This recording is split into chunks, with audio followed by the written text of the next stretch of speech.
Breezy and No More Black Tears podcast. Caesar C's. Mr. DJ Rose's back. How everyone doing on this Saturday? I'm good, you know what I'm saying? I'm sipping on that City Gin today. What y'all sipping on? Same thing, City Gym, man. Okay. Yeah, I got this Uncle Nearest, man, and some Coke, so I'm chilling. It's been a lot of stuff going on this week, man. So, first things first, man, this week in sports.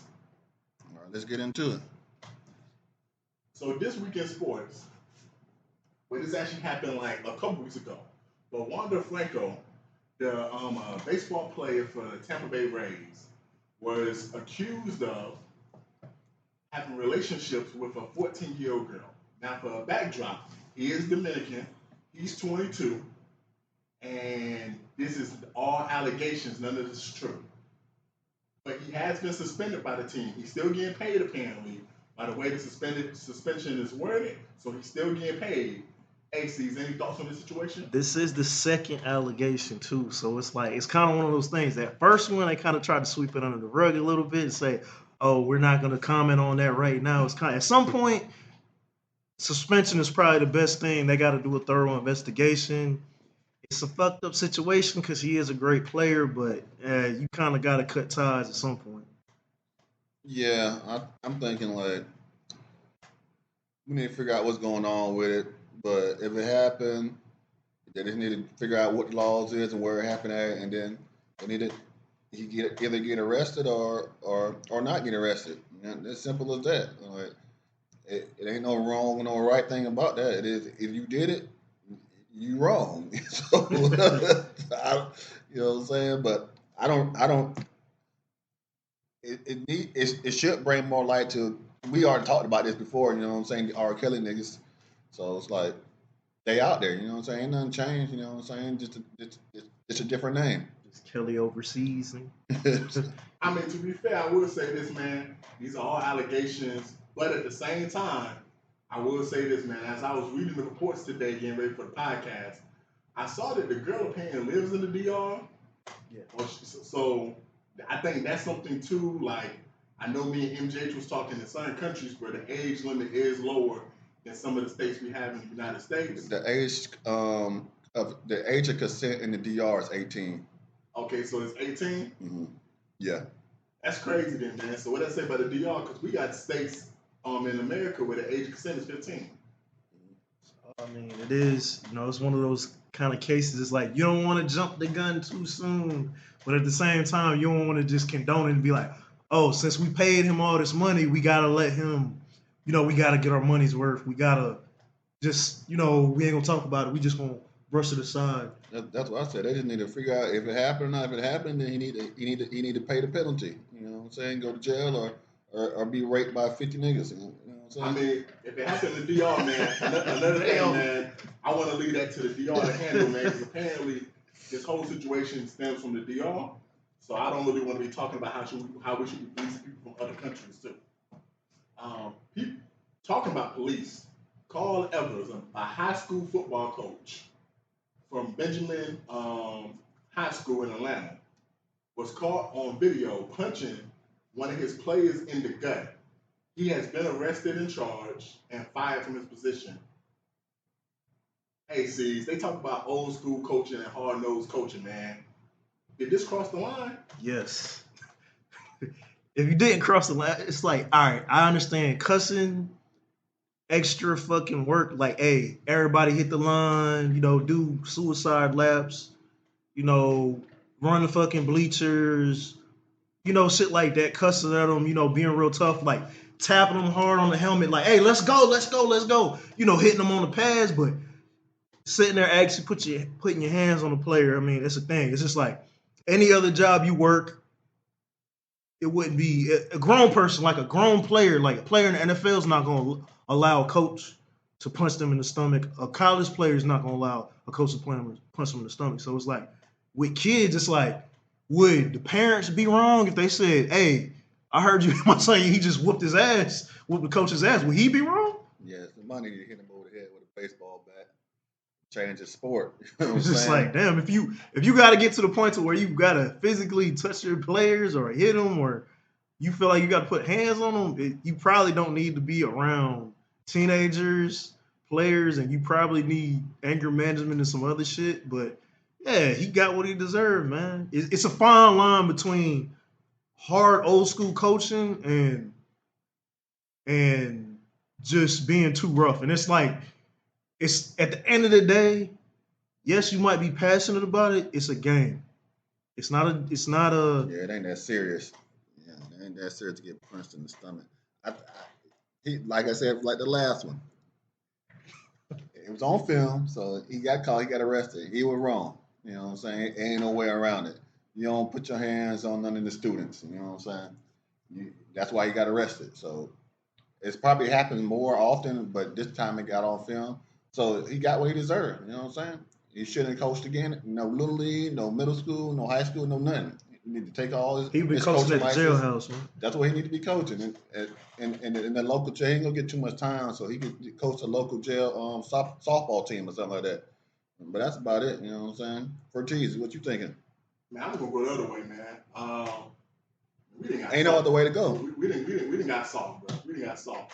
You know what? Like, hey man, y'all talk. It's my time. To talk, Ain't no man. other way to go. I let y'all speak. But let's talk then.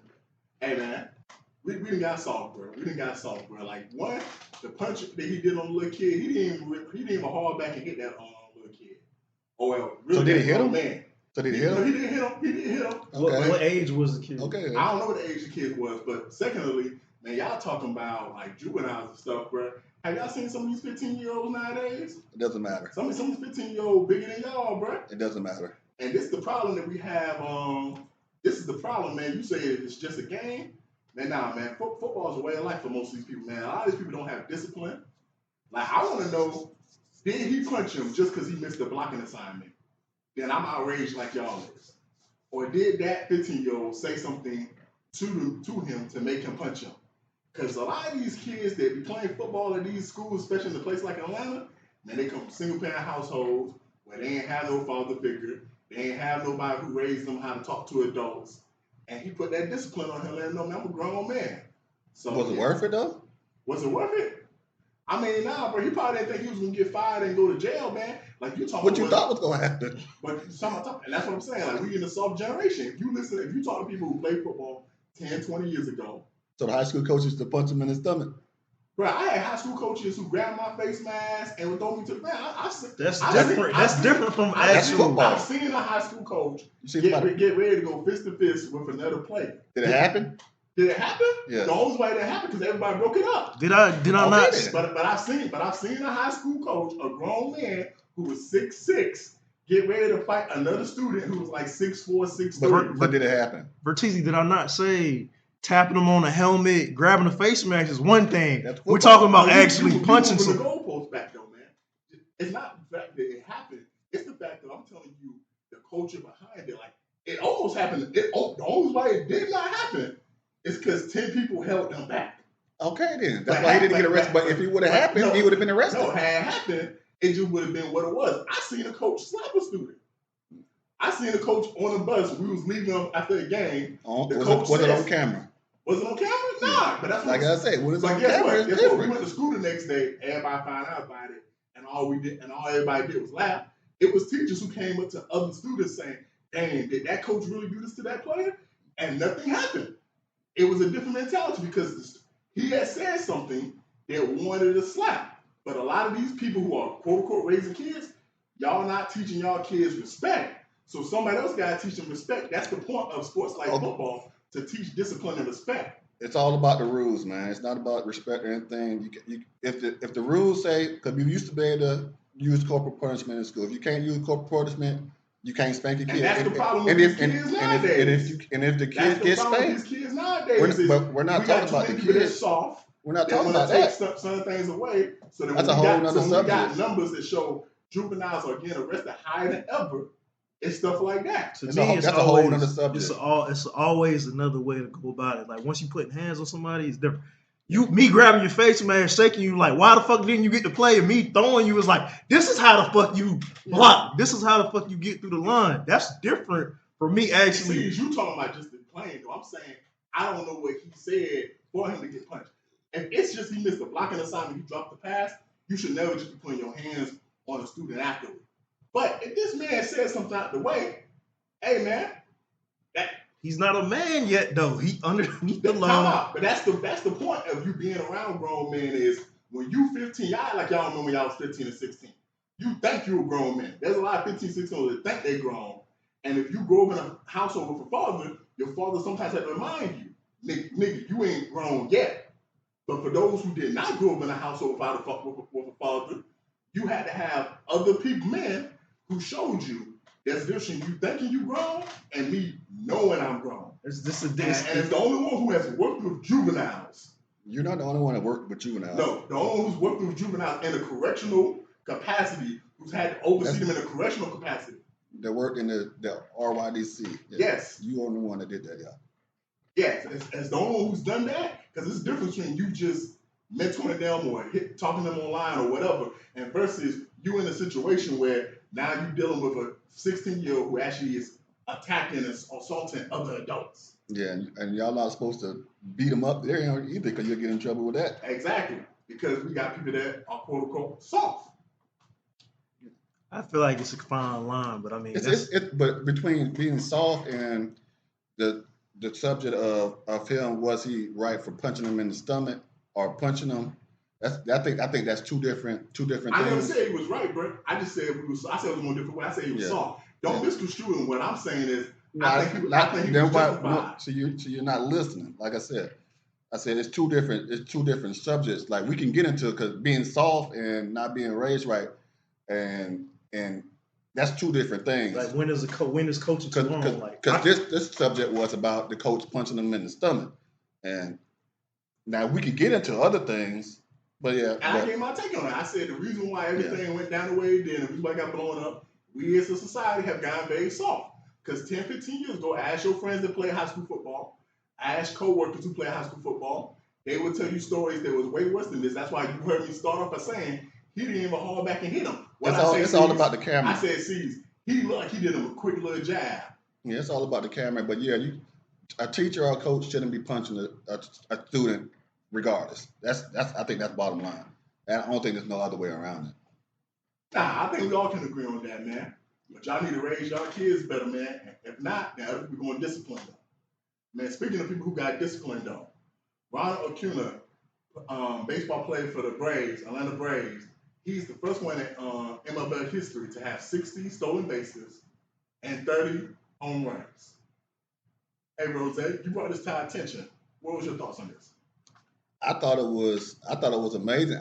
The stat doesn't even sound that big, but for him to be the first person that ever done it, and he plays for the Braves, I thought it was pretty cool. But because the stat, you hear 30 home runs, because you used to hear 60 home runs, 50 home runs when you hear about home runs, but you hear 30 home runs, like, well, that's not that much. But then you hear 60 stolen bases, you think, no, that might not be that much either. But for him to be the first player in history to ever do it, I think that's a pretty big deal, man. Shouts out to him, you know what I'm saying? I also seen that he's about to get married or he got engaged or something. Yeah, he got married because apparently his girlfriend, I think mother of his child, is going to be deported back to wherever they're from. And literally they got married hours before the Dodgers game. His agent had set it up just so she could stay in the country. Yeah, so so that was pretty cool. And he's an MVP candidate this year, and the Braves are number one in the league. So you know what I'm saying? Let's get it. Go Braves, Tomahawk. Oh. Hey, number one for now. We'll see if we make it to the World Series again. We'll see. We still got the rest of the season. But yeah, definitely an MVP candidate. Shout out to Venezuela. You know, that's where he's from. But great to see good stats in baseball. You know, baseball hasn't really getting as much attention as it usually does, I feel like, at least from my view. But, you know, great to see, man. Shout out to the Braves for now. And shout out to Osuna, man. It's good to see, man. Yeah, so when I saw, when Rose sent me this early in the week, I looked at it quickly, and I wasn't impressed. Not because of what you said. I thought it was like 60 stolen bases and 30 RBIs, or 30 stolen bases and 60 RBIs, and I was like, that happens all the time in baseball. Okay, cool. But then when I read it and I saw it was home runs, I actually was impressed because, you know, me having a brother that loves baseball and me watching it with him, Yeah, I thought that was like, wow. So 84 RBIs. Most players, huh? 84 RBIs. Now I'm talking. I thought the stat was RBIs or whatever. But when I saw that it was 30 home runs, I was very impressed because most of the time, most players that are athletic like that and can steal bases, they don't have the power to actually get that amount of home runs. They normally in that teens to 20s range. So yeah, man, I'm glad he's playing for the Braves, man. I'm glad he's an MVP candidate because if he's an MVP candidate, it's like what Rose said. That means we in contention to make the playoffs and be a title contender. And we trying to win this thing again, bro. Hey, Atlanta all day.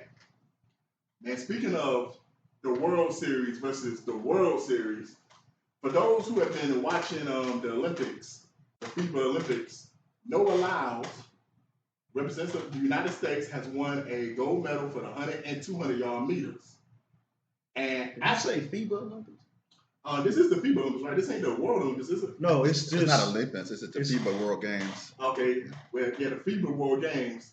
So he's won 2 gold medals for the 100 and 200 meters. And so basically, since he basically won both of them, he was asked in his press conference. Well, he wasn't even asked. They asked him how to feel. And he basically said it feels great, but it kind of is weird when I watch the NBA and NFL and I see world champions. And I'm like, world champions of what? The United States? Please. And to give context, you had KD, Aaron Gordon, and other NBA players, Damian Lillard, jump on him and, basically call him stupid. And Aaron Gordon said he was smoking him like 100 yards, meter or whatever. Then you also had Stephen A. Smith say he was ignorant or whatever. And then Sha'Carri Richardson chimed in and basically said she agreed with him. So I'm going to go first, C's. First of all, I thought it was mad. I was mad disappointed in a lot of the NBA players and Stephen A. We did, because it's so crazy that we show love to NBA players and NFL players, but this man just represented our whole country. Like, because when you win a championship in basketball, like when the Nuggets won their championship, hey man, I was rooting for the Nuggets, but they won that championship for Denver. Now, just because a lot of us don't watch track and field like that, because I'm going to speak for myself. I'm going to speak for myself. I do. I still be happy when the Olympics come around and I see the United States has 100 gold medals and the next country only has 60. I take pride in that. I'm happy to see, okay, cool, man. Yeah, man, we on top of the world. So I was disappointed that we had a lot of people so quick to jump on him for those comments. 2, I actually felt where he was coming from because yes, the NBA is an international sport, but you're not playing against international competition. The Denver Nuggets and the Miami Heat played in the championship. They had international players, they had international players. They had American players, they had American players. Now, so that's why I feel like, yeah, man, like you can make the argument, yeah, we have international players in the league and this is the best league in the world. Yeah, that's fine, that's cool. But at the end of the day, like it's not United States versus France. It's not United States versus Slovenia.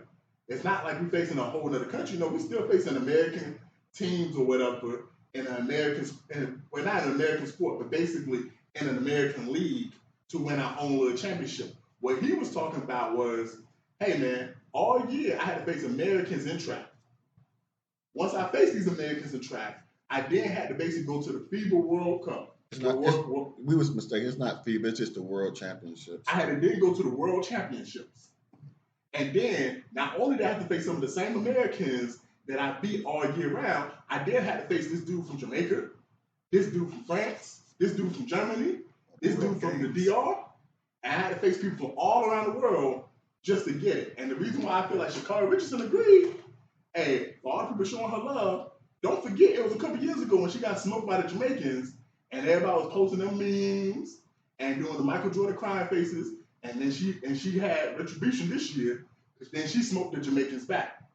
And for those who basically be paying attention to track, like someone like C's, hey man, some of these other countries, bro, they got some runners, man. They got some runners. So, hey, salute to Noah Lyles, man, for winning 2 gold medals. I think he got 3 now because I think he won the 3rd for like the relay or whatever. So congrats to him, man. I'm gonna go ahead and take it, man. Hey, shout out to the Americans, because we also won the disc toss also. One was a black woman, the other one was something else. who also won that. But I want to say, Shot put. shot put. And also men's and women's side, we won the 4x4 relay and all that. I understand his sentiment of it, but I'm gonna separate it by individual sport versus team sports. Also, I'll say this: it's called the World Series because it started off the World Series. You had other countries and other teams back in the day. They used to face other leagues and other. It was actually the World Series. You had teams from overseas, the Negro leagues versus the regular league. You had all these different ones. So it started off as the World Series. Let's take a boxing, for example, right? When you say World Championship, you got players from all over the world. The thing that's unique about the NBA and the NFL is it's the biggest and only league. Football specifically because we're the only country that plays on a professional level.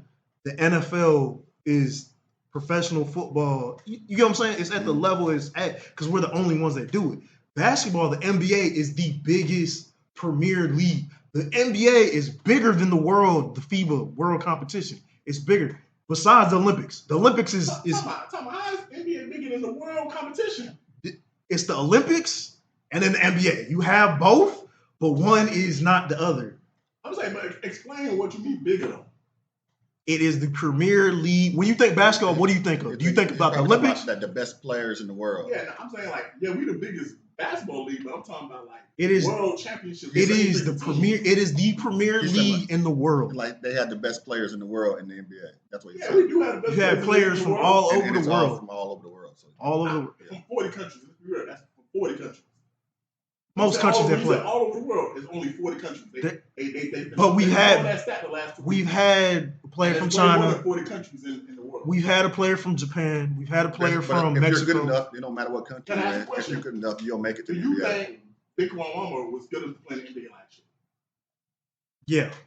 Did he play in the NBA last year? No. Okay, then. So we didn't have all the best players playing in the NBA last year. I didn't say it was the. I didn't say we had all the best. I said it is the That's premier what- league. When Luka premier- won the European MVP, he All came the to the eligible- NBA next year, the following year. He was not in the NBA. That was he the won Euro European League. MVP. But what did he have to do first? He had to win it. You gotta be eligible. A rookie. So you don't think Luka the year before? You think 1 year made a difference between him being NBA ready? That if you're eligible, as long as they had the most, they had the best eligible players. And according that's to what I'm saying. yeah. And these other countries, Mhm. they start playing pro ball at 14, 15.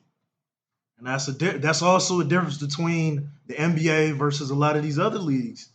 Is the NBA They you're gonna more rules, have they had different rules. you're gonna have players from play professionally in Greece and Spain and Argentina, all these different places. And where do they go? The ultimate goal is what? The NBA. But why is the NBA the ultimate goal? Because it's the NBA. It's Nah, the money. premier league for basketball. But They what pay Roger said, money. Roger said, they said this on Gil Arenas podcast because of money. Yeah. It ain't because of competition. All right, Ain't so- because they think it's the best league. It's because it's the highest. All paid right, league. so the Milwaukee Bucks versus the Slovenian national team. It's not gonna be competitive, is it? I don't know. I don't know the rosters. Is Argentina But versus you ask me, do I think the Giants or if not you ask- the if you ask fucking me- the fucking Orlando If Magic? you ask me, do I think there's an NBA team that can lose to a team's home country? Hell yes. Yeah, I'm not saying that either. Because the top 5 players. I'm not disagreeing with that at all. Because the top 5 players in the league right now are 4 of them are That's what I say. European players. But some of the players they can't play on both teams. No. Yeah. Let's be real though. I forgot who broke this down. Somebody broke it down, and you know by history, Carl. Hey, we're lucky because had this been 15 years ago, Jokic and Luka would be on the same team. Because what was it? They little province. Yeah. Used to be one country, and they got divided into 3 countries. Yeah. So imagine us seeing them in the Olympics, and they both on the same team. Yeah, it would have been competitive. It would have just been like, but still, even with the Olympics, it's like who dominates most of the time. Who dominates? Yeah, we do. But this is why I'm saying I'm drawing the line because this is not that. I get the sentiment and I understand what he's saying. I'm just saying compare it to like boxing. Maybe if he said boxing or something, where you're talking about a team sport where it's one of the few leagues that is premiered. It's just like we can't compare it to soccer because soccer there's so many different leagues. They're way worse with players being from other countries than even the NBA because we're talking about players from America. half of America's best players don't even play for the MLS. They play for the fucking the English Premier League. They play overseas. So it's like if you want to compare it to that, but I'm talking about the reason why I disagree because we're talking about individual sports versus team sports, and it's these leagues are so huge. The NBA is so huge. It's watched around the world. We're talking about one country specifically, professional league is watched all around the world, not just in America. That's why I'm disagreeing with the statement. Also keep in mind, hey, bro, when I said a team could be an NBA team, we talking about one game. We ain't talking about no series. But it's just like when we talk about might be the series depending on what players they got though. Which is how the World Cup and the Olympics. When we win a gold medal, it ain't no 7-game series. It's one and done. It's a tournament. Yeah, you can lose a game and still make it to the championship round, but it's mostly you got to most likely if you're losing you're not gonna make it, but you can lose one and still make it because they also it's about points and things like that. My sentiment still is this isn't that. It's like different. It's like it's in the same. It's like a Fiji apple to a Granny Smith. It's similar. I get what you're saying, but I just don't agree with the statement because it's like, all right. It's like, all right, man. You know what I'm saying? Hey, man. Speaking of people putting their foot in their mouth. So last week, me and Rose were saying that Colorado would be lucky to get 3 wins this college football season. No, we said 4. We said 4. My bad. We said 4. But today they beat TCU, who was just in the national championship. Like Rose said last week on the podcast, they beat them, I think, 45-42, wasn't it? Yeah, they won by 3. Yeah, they won by 3. Mm-hmm. The quarterback, Shadil Sanders, looked amazing. Over 500 yards passing. School records. Travis Hunter looked amazing playing both sides of the ball. 11 catches, over 100 yards receiving, interception. Almost had 2 interceptions, and they took a touchdown from him, but because he didn't catch it. But he caught it, but they reviewed it. You know what I'm saying? But their boys was looking good, man. Yeah, man. So, Rose, man, any thoughts on Colorado's season going forward, the game today, and maybe something you said last week about them boys? Oh yeah, like I said, I never been happier to be wrong in a while because we always said that we hope he does good, Coach Prime does good, and hope Corral does good. But we all thought maybe I don't know if he's going to do good because his schedule and they in a bigger conference. We don't know about these players because we ain't really see them. But like I said, I wanted to see what the quarterback did. He showed up. He was balling. He looked like I don't know, man. He was balling. He was balling. I'm glad I got to watch the game. Travis Hunter, he lived up to his name. They had a true freshman that scored 4 touchdowns. Man, it was an amazing game. And shouts out to them. I think they're probably going to win. They're going to win more than 4 games. I can't say the total, but they're going to win more than 4 games. They're going to win more than 4 games. Wow. They got to straighten up their defense, but all college defenses, unless you're in the SEC, it's pretty much the same. But wow. C's. Hey, I'm willing to admit when I was wrong, but don't make your season predictions based off of one game. We've seen time and time again, people have done it. You see one game, which they barely won. If they won, yes, they won. But we're not talking about a significant win. We're not talking about 1-2 touchdowns. That just goes to show you they got potential. Yeah, but I wasn't really concerned about the win. I know I was texting Vertiza during the game. I was like, these boys, they looked good. So it wasn't really about them winning. The winning was icing on the cake. But if they would have lost, it would have still changed my mind. Like I was wrong about them because the way they played, you had to see the game. Did you see the game, C's? No, I seen the highlights. Yeah, but if you watch the game, I watched the whole game. They're looking good. They look like a good college football team. So yeah, I'm just not basing it off of one game. You still got to face Oregon. You still got to face UCLA. Schedule, yeah. You still got to say USC. I think they can handle Arizona State next week. Nebraska. So that's another. We're talking about out of conference. Nebraska's another school. We say that now. let's see next week. I think they're gonna beat them. They need some significant wins, and they got to do some other things. I think Nebraska will be a tough game, only because of what I saw when I watched the game. I didn't see the whole game. I saw the end of the first half and the whole second half. My takeaways is, yeah, the quarterback is legit. He can play on the college level, which I said last week. If the quarterback can play on the college level, you always got a chance in college football. Travis Hunter, I think it's safe to say he might be the best player in college football. He's probably the best player in college football, so they had that. I was trouble with the defense, but not just the defense. When they got TCU in passing situations in the second half, they pretty much was good. You know, I saw them get stops, but they couldn't stop them running the ball. And that's kind of my worry from some of these other teams, like I was telling C's right before the podcast started, is Deion did a great job recruiting skill players. But when you play some of these bigger schools, the real issue is going to be them guys in the trenches on the defensive line. And them boys on the defensive line was getting moved like it was just easy, like it was moving day. So, like, hey, man, if they show up on that defense, I'm not going to lie, bro. The skill position alone, from the quarterback to the receivers to the DBs to the running backs, yeah, they can do some great things in college football, man. But they got to show up that defense, and it's going to start with that defensive line. And unfortunately, them boys can't gain 50 to 100 pounds before the season over. Well, maybe, I don't know, man. They might eat them good Colorado oysters, so they might get this game some way. Hell no. But to end the week in sports, C's, your NFL predictions for the 2023-2024 season. I'm gonna keep it short, man. I'm gonna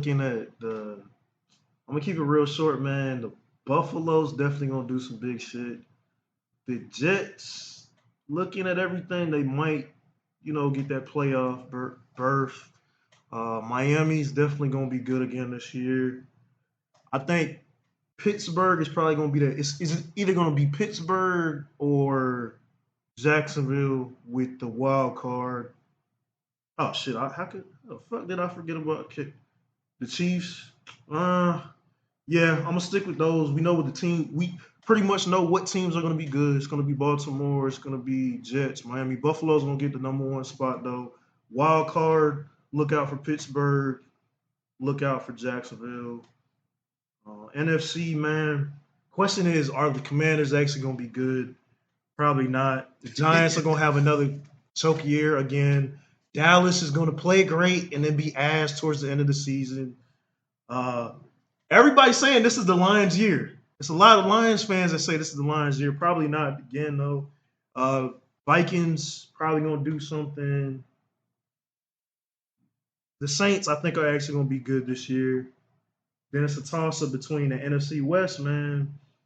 You got San Francisco, the Rams, and the Cardinals competition there. So I'm going to keep it real short with that. That's pretty much it, man.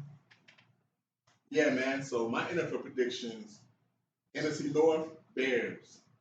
NFC West, 49ers. The East, going to Eagles. The South, I got the Saints. As far as the wild cards, the Cowboys, Vikings, and Rams, I feel like for the most part, the NFC is easy to kind of tell what's going to happen. You could have went Lions. People are talking about the Lions in the North, but I think with, just the Bills and the players they picked up, it's the Bears. And I feel like the Rams are going to bounce back and the Seahawks going to take a step back. Now, in the AFC, Ravens for the North, Chiefs for the West, Dolphins for the East, Jags for the South. The only division I feel like it's going to be in contention is really going to be the East. The North could be in contention, but Joe Burrow missing the first couple weeks. If he does, we'll play a factor in that. But the AFC East, you could have went Jets, Bills, or Dolphins. I like what the Dolphins are doing. And then the playoffs, and this is why I feel like it's going to be the most competitive race in all of the NFL. That wild card for the AFC. I'm going to go Jets, Bills, and Broncos. So I'm telling you, I don't think the Chargers or Bengals going to make the playoffs. And then MVP, I'm going to go Pat Mahomes. Patrick Surtain is Defensive Player of the Year. I'm going to take that running back out of Atlanta as Rookie of the Year. And if the Jets do as good as I think they're going to do, Robert Saleh going to be the Coach of the Year. Rose? Shoot, I'm looking at the two conferences that I'm looking at the most, it's the AFC East. and AFC North. Those 8 teams right there, they got a lot going on there. So, but as far as the leaders or the winners of those, I'm gonna go. I'm gonna go. I'm gonna lean. I'm gonna go Jets for the East. I'm gonna go. Baltimore for the North. I'm gonna go Jacksonville for the South, and KFC. I mean, Damn. I must be hungry. KFC. We go in KC for the West, and for the wild card spots, I'm going Cincinnati, Buffalo, and Miami. And in the East, I'm going. NFC. I'm going. I got. I think Philly is probably going to break the curse and go back to back this year. In a long time. Yeah, I think Philly's going to do it. They got a great team too. And in the NFC North, I'm gonna go with the Packers, man. I think the Packers go stand up and continue riding out. You know what I'm saying? And I got in the NFC South, the doggone dungeon, the doggone basement. I got the Saints winning that division. Who that? And in the NFC West, I got the Seahawks winning that division. And I got the 49ers gonna be a wild card team.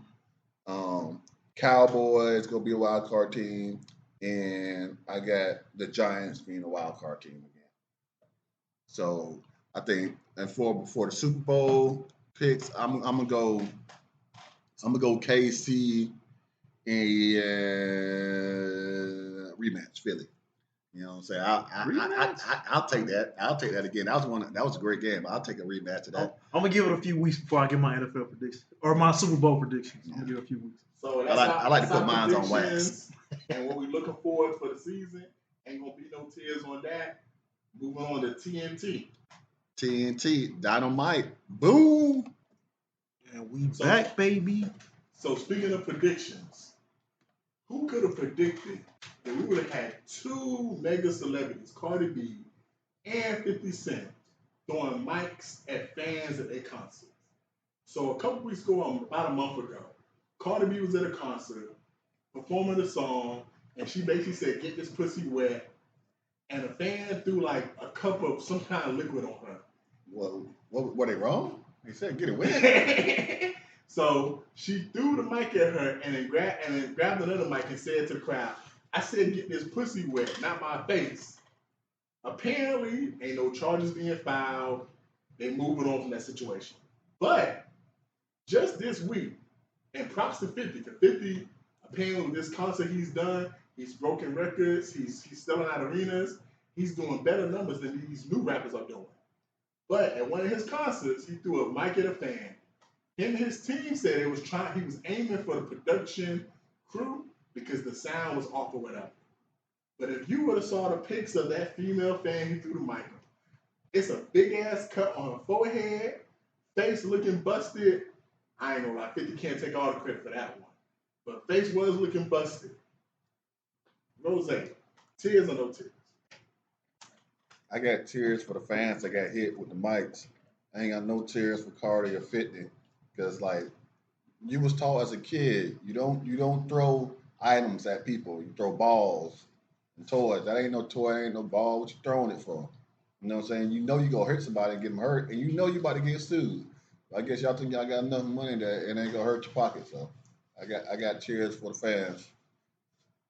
Yeah, I ain't got no tears because, like you said, man, hey, I wish I could go to a concert.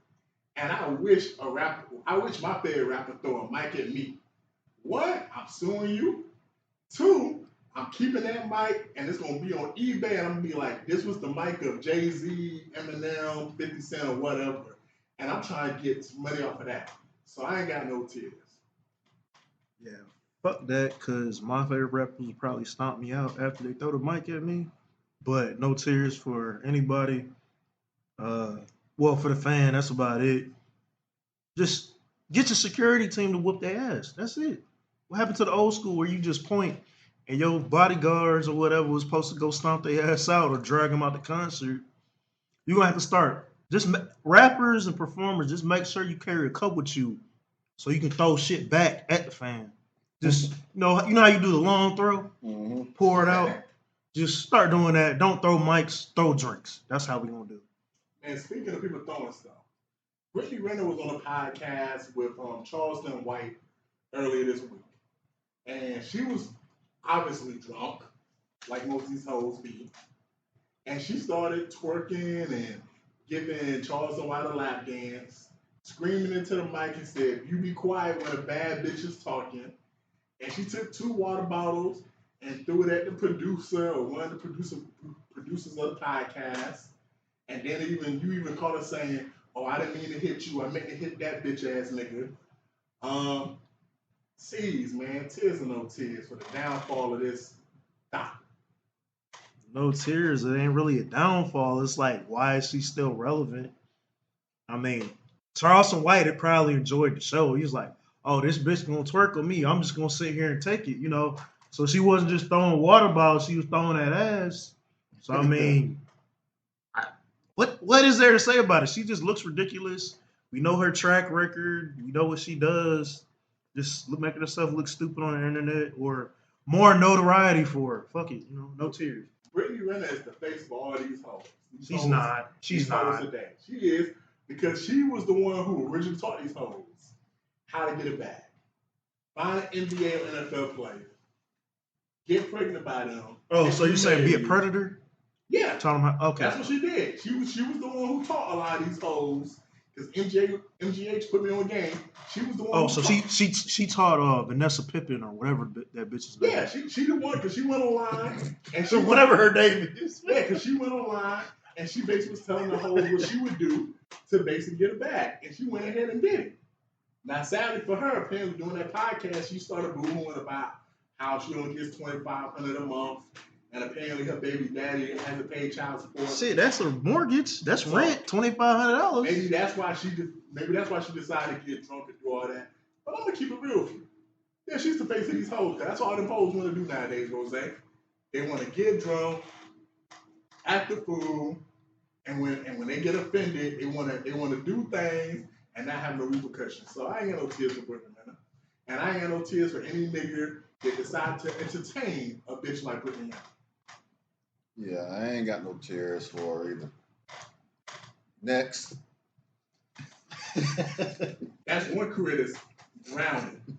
So speaking of people that's drowning, Lake Lanier, someone recently drowned in Lake Lanier earlier this week.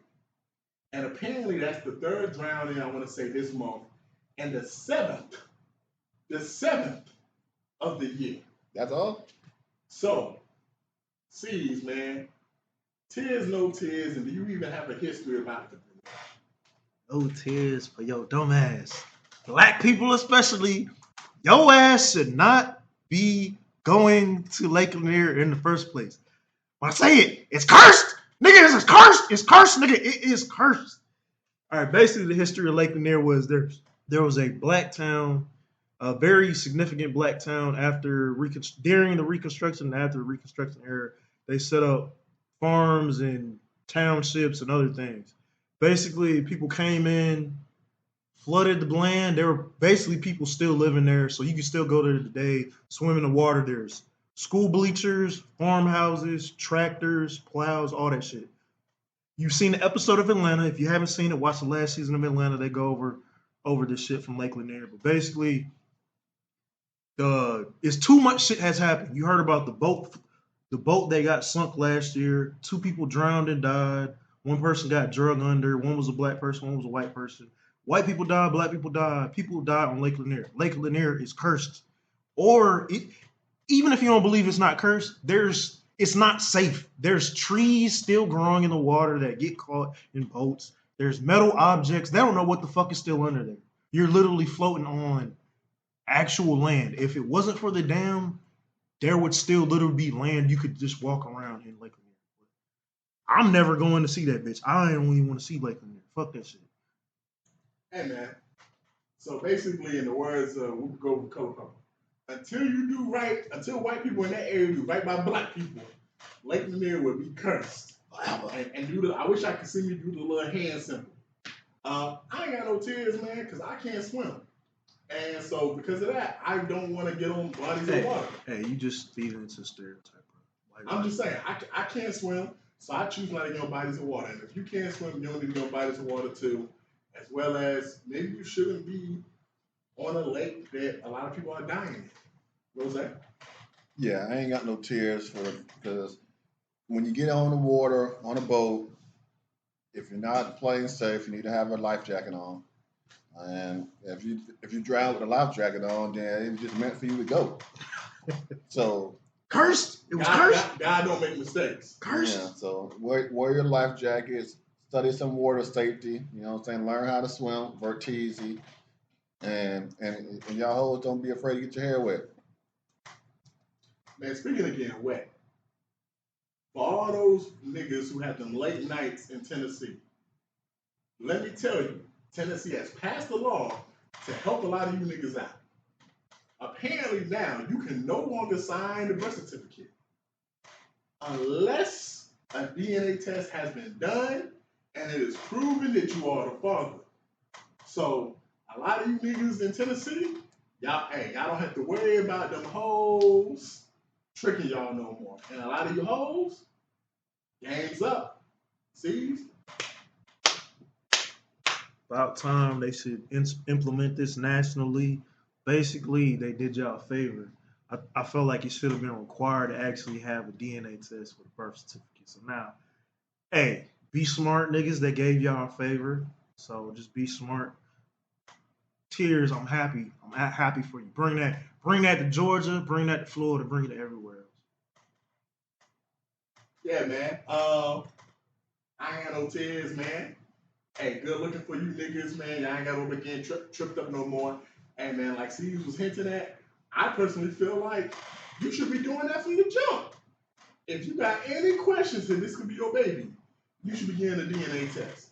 But unfortunately, some of you niggas who ain't got no questions, y'all still be getting fooled because let me tell you, you never know what a hoe is doing when you at work or when you not at home. So you should be getting that child tested anyway, especially if it comes out and it don't look like you, your parents, or your grandparents. Ain't no way in hell that baby skipped 4 generations and ain't got nothing to resemble you, your parents, or your grandparents. Even your siblings. Like, I've seen people that have siblings where the child didn't look like them. It's like, damn, okay, it related to me. The child looked like auntie, uncle. So Rose, man, what you think about Tennessee's new law? Yeah, I don't have no issues with it. It makes sense because a lot of times if you're not married, you should probably get a DNA test to figure out if that's your kid or not, because you could be taking care of the kid and things go wrong with the relationship, and then sometimes you might know. It's always good to have some proof in your pudding. You know what I'm saying? proof is in them. So yeah, so I don't have no issues with it, man. I got tears of joy because I think more places should do that, and and fellas, just be smart about what you're doing, man. Don't be out here sticking and moving and thinking like nothing gonna happen. You know what I'm saying? Unless you ain't get that bitch your real name, because then you would just be like, she don't know me. Hey man, a lot of these hoes that be doing need the DNA test done on their kids are them strippers. And speaking of them strippers, there's a female club manager that apparently be smelling the private parts of a lot of her dancers before they come into work. Not before they come into work, before they go out. Oh, my bad. Before they get on that Before they floor. hit that stage. Mm-hmm. Hey, Rose. Before they hit the floor. Tears or no tears? Hey, I got tears of joy for that one too. I ain't got no tears for the dancer that she tried to. Oh, my stuff don't stink, and this. Like she didn't say she just said it had some kind of odor. It had some kind of odor, and I'd have been in a couple of strip clubs. I know, and didn't have some most cleanly dancers. It's like, dog. But yeah, man, I think they should have a locker room nose detector before you leave the locker room. Like, Don't go out there shaking that thing in somebody's face and you know that thing right. Hey man, I'm gonna keep it real, man. Me and MJ was talking. Hey man, a lot of these hoes be nasty. They be just using baby wipes to clean that pussy. They be It's funny you say that. Hand soap. Because the only thing that she told you is you need to go wipe. Why I gotta go wipe? These hoes be using Febreze and shit. I saw a live where it was two strippers getting ready to go on the dance floor. One was spraying Febreze down there. The other one grabbed a can of Febreze and sprayed it down there too. Febreze. It was Febreze. Febreze. That nigga Febreze. Hey, that's a Like dirty what these bitch. hoes. That's a dirty bitch. That's why you should only go to strip clubs when they get naked. And I'd have thrown. And you can't put Febreze on that pussy. And I'd have thrown strip parties, and I'd have had a partner tell me, "Hey, bro, that bitch smelling kind of right, ain't she?" And then, hey, man, Order chicken wings. Hey, I man. ain't order fish. She doing the right thing because a male club owner probably couldn't do that. He probably caught some slack. She doing what every club promoter want to do. Smell that pussy when you get on the stage, ho. Because a lot of y'all don't wash. A lot of y'all be out here again, cream pie, and then want to come on stage and throw that pussy for a couple of dollars. Hey, nah, ho. Make sure you clean if you're going to be throwing that pussy in a nigga face. Man, it's more slow tears of laughter. That's some funny shit, man. But hey. So baby, please tell me what that thing smell like. Ooh, ooh, ooh, ooh. I mean, hey, it's just know. It's like you gotta wash your ass. You about to go on stage. What was that one? If I slide the card and the card, next day I go on my wallet, my card stink. You know what I mean? So I mean, it's just one of the. And then a line from Biggie, what he said, lyrical dishes for your bushes. Hey, use the shit. It's there for a reason. You know, you shouldn't be shaking your ass in front of somebody, shaking that pussy in front of somebody, and you smell like a fish market or you smell like something else. It's like, hey, I was trying to order some chicken wings. I ain't ordered no damn fried fish. You know what I'm saying? So pretty much, man, it's strippers, hoes. Don't use hand soap. Wash your ass. Spray down. It's the reason why they got the spray cloth and all that. But yeah, you know, it's just one of them things, man. Hoes in the club, you know, keep that thing fresh. Ladies in general, keep that thing fresh. Hey, y'all, speaking of hoes, man, I got one question for y'all. What's wrong with these hoes? Wait, what's the question? What's wrong with these hoes? I was like, what is wrong with these hoes?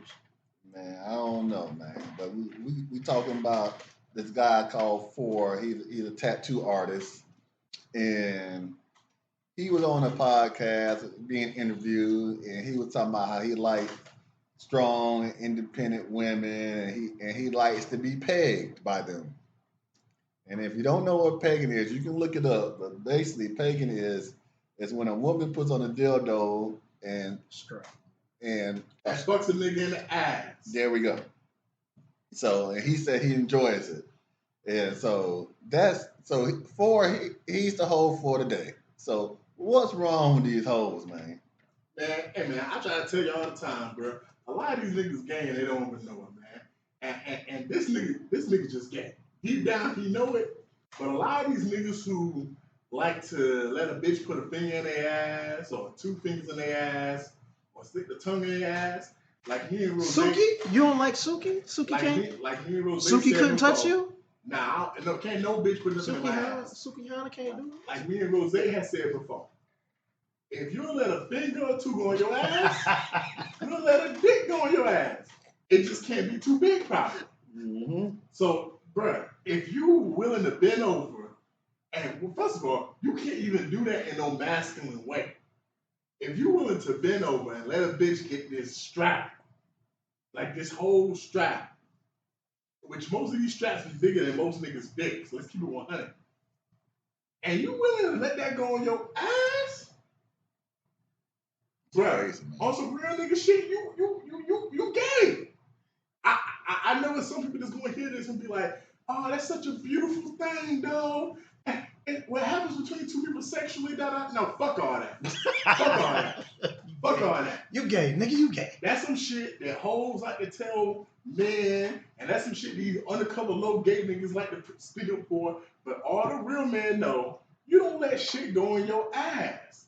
Because if you let a bitch pipe you down in the ass, bro, you really, what's the difference between a nigga piping you in the ass? Like, to be honest, The lights are on. I wouldn't be surprised. Yeah, exactly. I wouldn't be surprised if he done put some TS before who ain't had the final surgery. Because a lot of you undercover niggas say, oh, that's the best of both worlds. You get titties and dick. Nah, nigga, that's not the best of both worlds. That's just some gay shit. You niggas is gay. Yeah, I know. That's that stank face. I wish I could see these niggas' faces right now. That's that stank face. Because overall, nigga, you gay. If you take anything in your ass, you gay. I can't say it enough. See. Finger, gay. finger, inanimate object, anything going in your ass for a man is gay. If you like that, just know you're gay or you have a gay tendencies. No, you gay. Ain't no gay tendencies. You can't have gay tendencies. Okay, you're gay. Fuck it. Let's just say it. You're gay. You are a homosexual. It doesn't matter if another man is doing it or a woman. That's some gay shit. That shit is gay. So, and what is we talked about the niggas who like getting that shit done to them. What about the women who like doing it to niggas? What the fuck is wrong with a female? Ain't nothing wrong with them. They just want to be manly. They want to be in charge. So they want to be niggas now. They want to have a fake dick and fuck a nigga in the ass. A lot of these hoes want to be sometimes. They want to be dominant, fucking nigga in the ass. Yeah. So they can say if they ever get pissed off at you, that's why I hit you in your booty. I bet you a lot of women who do that. They won't marry a nigga who take a dick in their ass. What about the ones that are married couples that they do that to their man? And they weird, nigga. Let's keep it weird. They both weird, That's man. some freak shit. It's gay. Right? Riley said, nigga, you gay. That's some gay shit. I don't care what argument you have against it. The shit is gay. No man should be taking no shit up his ass unless you're gay. If you're gay, do as you want to do. But you say you're a straight man, you should not be taking anything in your area, nigga. So fuck all that. That's bullshit. You're gay. Don't you say it enough? Gay. Nigga, it's gay. Not saying to gay niggas, but just to that shit.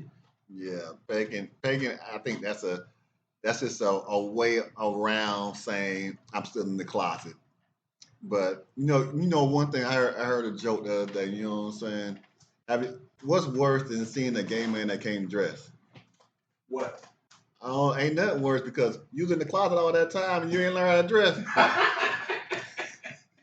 So, like, what's really going on, man?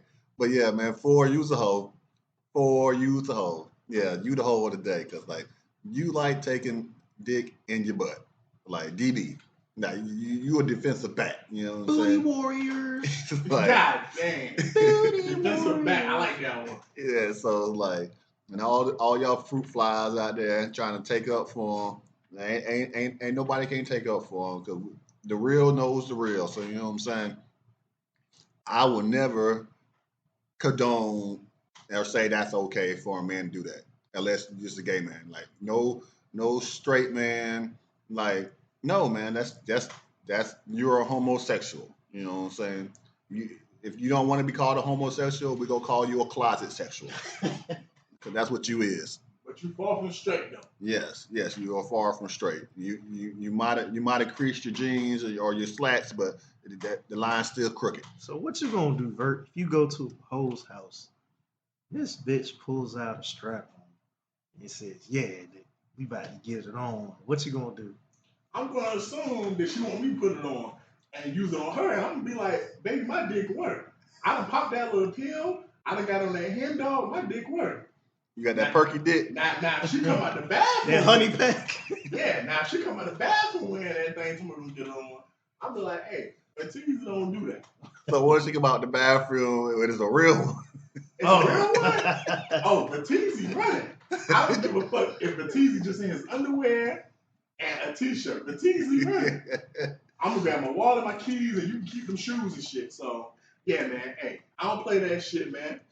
But on to the last topic of the day, man.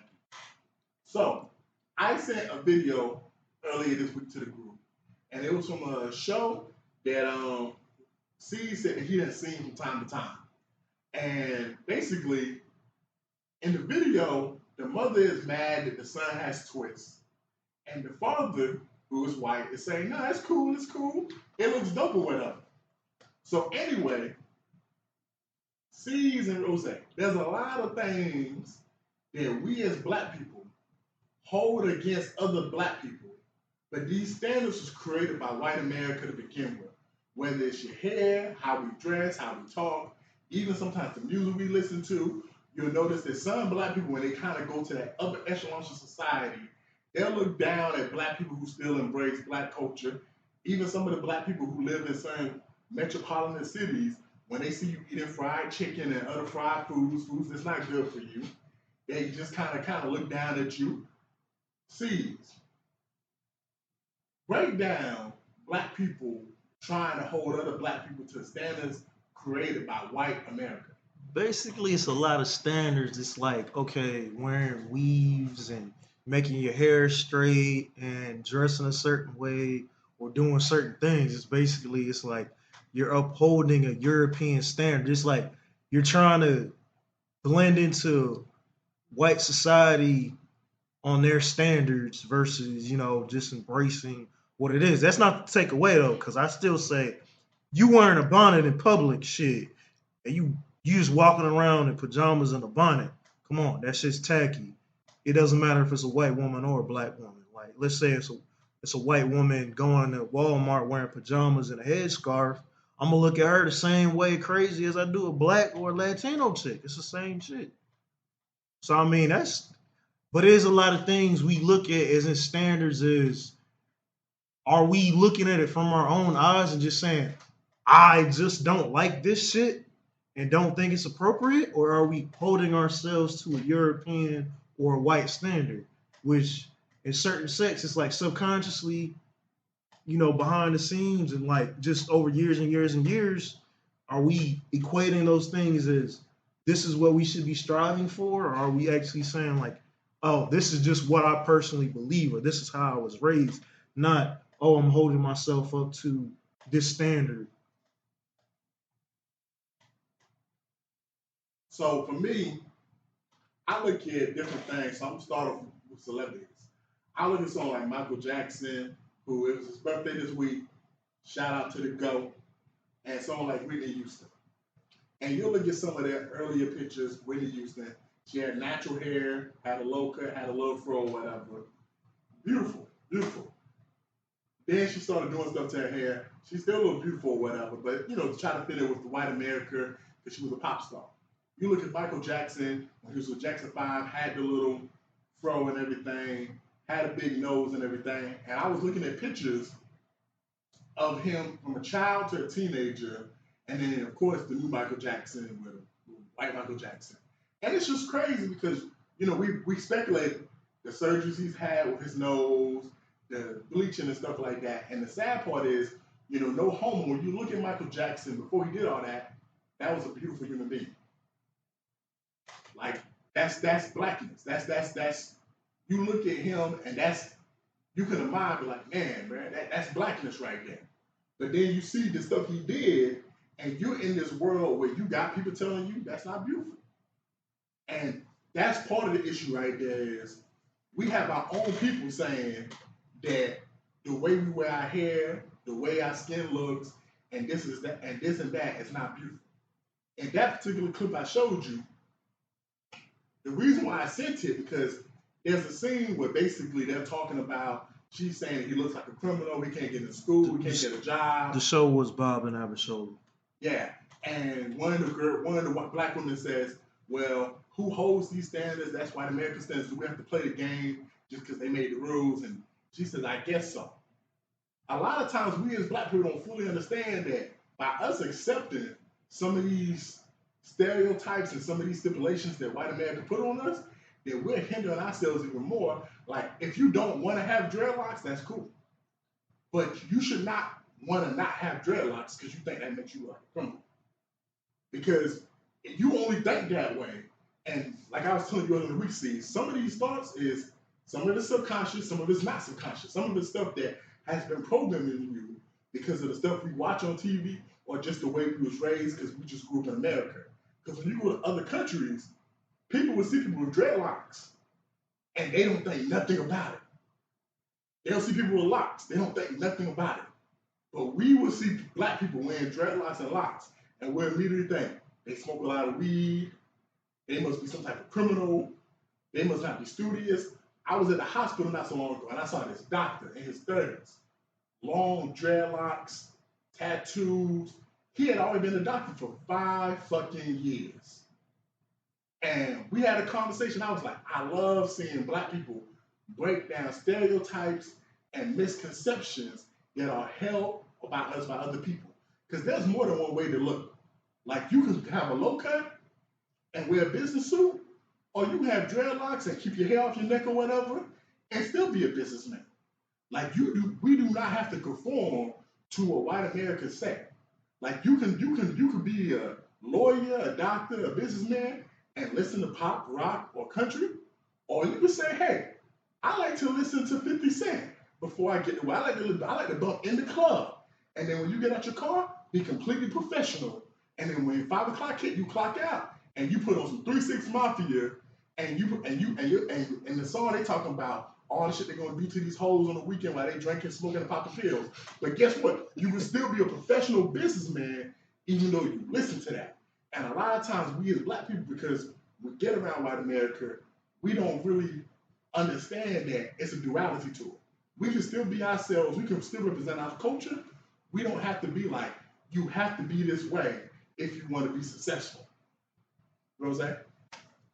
Yeah, so I think nowadays in 2023, it's the time where you can do whatever you want to do. You can be whoever you want to be, and nobody's gonna put a frown or look upon you differently. Now, back in the day, it was different, but now you pretty much do whatever you want to do. You can have your hair how you want to, any color, any style, or anything. You can have piercings, you can have tattoos to a certain extent, unless like you're in the military or something like that. And nobody's gonna look at you funny because the way people are now, everybody's like you. They want you. You could be individualized now. Now, back in the day, yes, if you had braids or locks, you was the usual suspect. You know what I'm saying? But now everybody has locks and everybody has braids or they have all kind of, and now especially black women they're embracing their natural hair now more than ever. So and that's a beautiful thing. To see a lot of you sisters wear your natural hair and not put on chemicals in your hair. Yeah. So in 2023, it's not as much so anymore. If you ask me, because people could just do whatever they want to do, and if you say, oh, you can't do that, then oh, you're gonna get canceled. You're gonna get canceled because you can't say that about that. You can't say like Vertiza said earlier. Society is kind of soft now, so it's like they let everything ride now. So, Rose, why do you think some black people hold standards by white America on other black people? I don't think they hold the standards. I think it's just they're probably just. I don't know if it's holding the standard or more if it's if. Because I know black people that would see your beard and not think that's professional. Yeah. Like, they won't stop you from getting a job, but sometimes there's this glass ceiling of it may stop you from how high you can get. Because I was at work and I had a coworker not so long ago who he was told, quote unquote, in a discreet way, the reason why we haven't promoted you is because you're beard. Like, something like that. Something that's not completely direct, but indirect. Why do you think black people will hold those standards to other black people? Just because it's politics. That's all it is. It's politics. Sometimes you got to play that politic role, and if you want to do something else, but why change yourself just to fit in or why play politics? You know what I'm saying? That's why we pushing. Oh, be business owners, do your own thing. So if you're your own boss, can't nobody tell you what to look like or what you want to do. You know what I'm saying? What I say to that when you say you probably need to leave and go to another job or start your own business and do whatever you want to do. That's what I'd say to that. And if you about to say something serious, My question was, is there anybody else of another race that has a beard similar to that? Like the equivalent to his beard? I would probably say some Arabians. So there's no Caucasians with a beard like that in that profession? In that profession, nah, there are Caucasians that have long beards. They don't always twist it up and have it tied up or whatever, but that Caucasians have long Because beards. in that particular case, I would like to see it across the But board. those Caucasians have been promoted. Okay, that's what my question was. So when that particular case, it could be just that location, but if I could compare the data to other places, we could come to the conclusion. Like I just want to actually have those questions answered and see other places. It's like because a lot of places, even with every race, they'll say someone with a beard. Like you're in politics, most people in politics, clean cut, low cuts, no beard, or small facial hair. You're not gonna see too many people with beards, afros, dreads. Now you don't know politics, except for that young councilman in Tennessee. We covered him a couple months ago about how they basically was kicked out of their Congress in Tennessee. He has a big, beautiful afro. And then I think it's always going to be a barrier in certain careers and certain areas. It's always going to be that thing where you're expected to have your hair a certain way. There's a lot of outliers. Like you got women wearing their natural hair, men with dreadlocks or longer hair, braids. You have those outliers, but for the most part, across the board, most people, regardless of race, they have cleaner cuts and things. And it's like so. It's just like this. Like basically, if let's say it's a black woman wears her natural hair, as long as it's neat, it shouldn't be a problem. They're like, oh, your hair is a little wild looking, or it looks unkept because it's in her. Like she puts it straight back in a ponytail, What whatever. you was about to say is kind of the issue that we have in Black America because we can have our afro in camp or whatever, Neat, as long as but it's neat. you might have someone from the Caucasian race because that's different. To them, that's not kept. Exactly. So they same thing with dreads. There's some people who keep their dreads up, some people don't. If you've ever seen someone who kept their dreads up like they supposed to, they look fire. But you may have someone in the business world, professional sense, be like, "Oh, I just feel like if you just did this, boom or whatever, you would look so much better." And da da da. And it kind of brings me to like Allen Iverson. One of the reasons why we love him so much in the culture is he was unapologetically him. He had his tattoos. He wore his hair how he wore it. He didn't care. Stephen A. has said many times, if you listen to podcasts and shows, man, if Allen Iverson would have just ever wore a suit, can you imagine what that would have did for He the culture? did wear a suit a couple times. But even when Allen Iverson wore a suit, if you paid attention, he might have had the jacket on, but he had some J's on and some blue jeans on. And then look, a t-shirt. And it was fire. 10 years later, that's what niggas. That's what people do now. Even in his Hall of Fame ceremony, he had a suit, but it wasn't a suit like the other people. He had tweaked it a little bit, and it's stuff like that that makes a lot of black people who are for the culture love Allen Iverson, because we look at that. I look at that and be like, that's a brother who loves his people, loves himself, and doesn't care about what other people are thinking. He's going to be him unapologetically. He's going to be black unapologetically. That doesn't mean, at the same time, it doesn't mean you just take everything and say, oh, but it's my culture, or oh, this is what we do. The ignorant shit, like that's not black culture. The ignorant shit that people talk about, that's not black culture. Us fighting at Waffle House and us doing dumb shit, that's not black culture. But a lot of the other things, like how we dress, how we decide to talk, the type of music we listen to, things like that we as black people, identify with when we're at a wedding and we're listening to the cha-cha slide and we're dancing to things that we're doing as our people, we shouldn't have to change those things to be able to fit in other spaces. Because at the end of the day, we all basically people who helped build this country.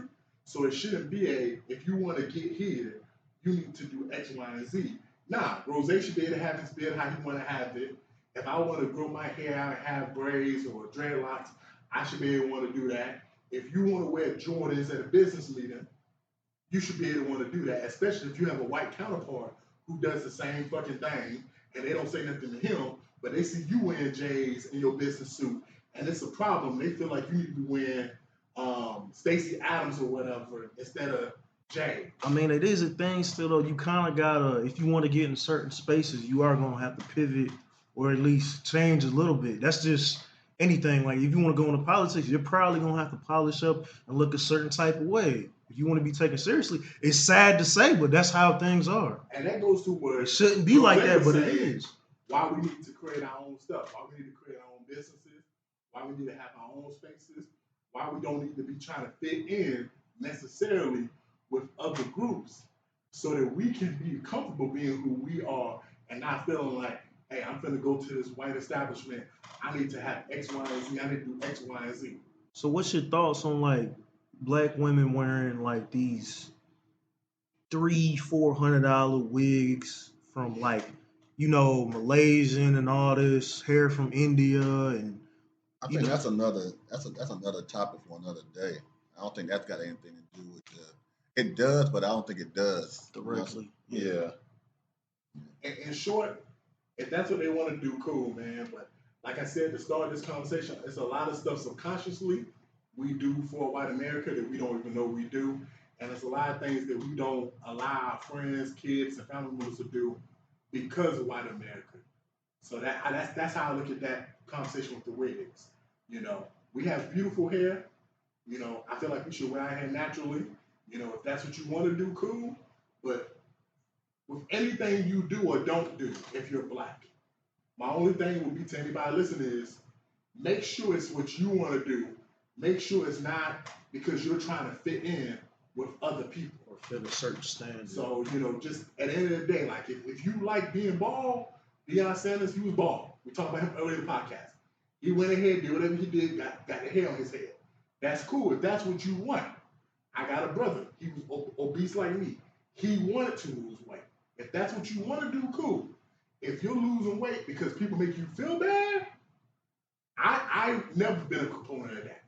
So, as black people, if you're doing something for yourself, do it for yourself. Don't never do something for someone else. And that's why I brought up Michael Jackson and Whitney Houston earlier. Because if you know their stories, as you see their career progress and you see some of the stuff they did for white America, it wasn't necessarily because they wanted to do some of this stuff. It was because of the pressures of them being too global, not national, global stars, and basically being white America's favorite black people. Them having to basically be told by their managers, hey, you should wear your hair like this. Or if you could do this, you will look different. And that led to them basically doing some of the things they did.